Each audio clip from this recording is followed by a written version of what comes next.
이건 이제 20, 30대 젊은 여성들이 평소에 생리통이 없었는데 갑작스럽게 이제 생리통이 많아졌다. 이런 경우에 의사들이 가장 먼저 의심하는 질환이 자궁내막증입니다. 정상적인 이제 자궁내막은 자궁에서 이건 근육층이고 여기가 자궁내막이거든요. 생리하면 이제 생리혈이 나오는 공간이 자궁내막인데 이 자궁내막은 자궁 안에 여기만 존재해야 되는데 이 자궁내막이 생리를 하면서 역류가 돼가지고 이 자궁내막 세포가 난소, 나팔관, 또는 뭐 직장, 폐 여러 가지 다른 장기들에 이제 생기는 것을 자궁내막증이라고 합니다. 근데 가끔 이제 또 우리가 자궁내막증하고 좀 비슷한 게 이 자궁내막이 자궁 안에 있긴 하는데 근육으로 이게 파고 들어가는 경우가 있어요. 그러면 자궁이 전체적으로 두꺼워지면서 생리통, 생리량이 심해지는 이제 자궁선근증이라고 있거든요. 자궁선근증은 자궁내막이 자궁 근육으로 파고 들어가는 거. 자궁내막증은 자궁이 아닌 자궁내막이 다른 장기에 생기는 경우를 말합니다. 주 증상으로는 자궁선근증은 생리통, 생리량이 이제 심해지는 그런 특징이 있습니다. 그리고 이제 자궁내막증 같은 경우는 우리가 이제 4가지 주요 증상들이 있는데요. 첫 번째가 이제 생리통이 심하다. 두 번째는 부부관계 할 때 아픈 성교통이 심하다. 세 번째는 이제 만성 골반통이 온다. 네 번째는 이게 염증이 생겨가지고 나팔관이 막혀버리는 이제 불임. 이 4가지가 이제 자궁내막증의 주 증상이 되겠습니다.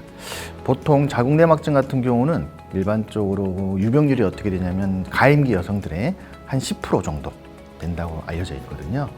그러면 자궁내막증은 그러면 왜 누구는 생기고 누구는 안 생기는데 발생 이유가 뭘까? 여러 가지 이제 가설들이 있거든요.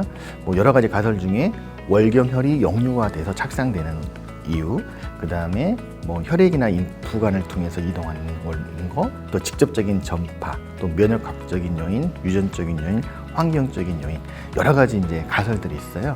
그 중에 이제 가장 우리가 이제 들었을 때 이해하기 쉽고 설명이 좋은 게 월경혈의 역류와 착상이라는 이제 이론인데, 우리가 생리를 하면 자궁 생리혈이 질로만 이렇게 대부분 빠져나가겠지만 일부는 이 나팔관을 통해서 복강내로 생리혈이 이제 들어가게 되거든요.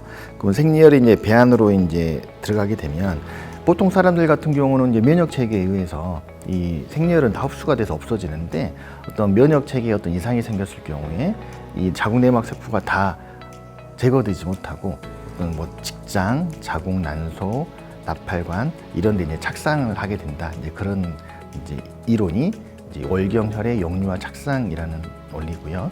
그래서 이제 우리가 이제 그게 가장 이제 일리 있는 게 뭐냐면 자궁내막증이 이제 빈번하게 발생하는 부위가 나팔관 난소, 직장, 방광 등 복강 내 구조물이거든요.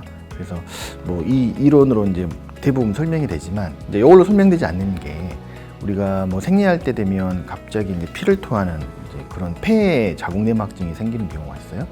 요거는 생리혈이 역류가 돼가지고 폐로 갈 일은 없는데 왜 자궁내막증이 생겼을까? 이제 그거를 설명하는 게 아마도 자궁내막 세포가 혈관이나 인프관을 통해서 폐로 옮겨왔거나 아니면 그 폐에 있는 체강상피가 자체적으로 스스로 자궁내막으로 변성돼 버려서 자궁내막증이 생길 수도 있다라는 이제 이론으로 이제 설명을 하고 있고, 또 이제 우리가 제왕절개라든가 자연분만했을 때 이상하게 자궁내막증이 제왕절개 흉터 부위 또는 자연분만할 때 회음절개 부위에 생기는 경우가 있거든요.